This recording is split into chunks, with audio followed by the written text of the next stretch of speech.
Major League Baseball, Philadelphia Phillies taking on the Cincinnati Reds. I'm talking with Drew Martin. Drew, this looks like a no-brainer to me, the Reds on the money line. These are two young, rebuilding teams, but the Reds have a veteran presence that I think should make a difference in the game, besides the fact that there's two young pitchers on the hill for both of these clubs. What's your thoughts on this game, and where's the edge that you think will cash the ticket tonight?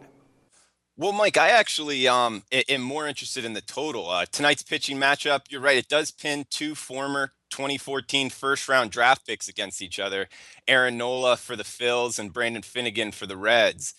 The Phillies and the Reds, they actually combine, more importantly, for two of the worst bullpens in all of baseball. The current Reds bullpen construction has actually averaged 3.81 ERA and a 4 WHIP in their combined numbers in Major League Baseball. And that actually puts them as the worst team, the worst bullpen in the major leagues, besides their opponent tonight, the Phillies, who have a north of a 4 ERA and north of a 4 WHIP in relief. So both bullpens seem to be struggling in tonight's matchup. The Reds starter, Brandon Finnegan, he's actually going to make his 5th start of his career. He came to Cincinnati in the highly publicized Johnny Cueto trade.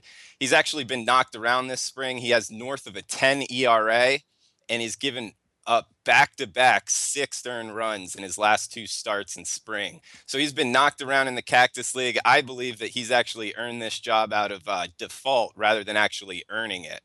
Yeah, whereas that's very well said. And, Nola on the other side, he's going to be facing a pretty stacked left-handed lineup that the Reds are going to have. So I'm anxious to see how he'll be able to battle that. What is that total set at?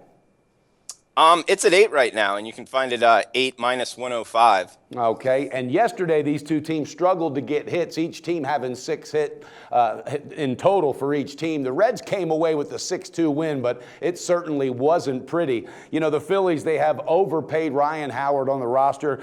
They've got Freddie Galvis at shortstop. He is definitely a contributor. What do you think, though? You think as far as, will these runs come out early, or do you think it's going to be the mid-relief or possibly the closers in the bullpen that will give away a bulk of these runs?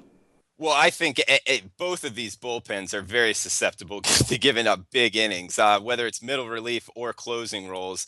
The starters as well. I mean, Finnegan's had his trouble in the Cactus League. Nola, he pitched well last year for the Phils.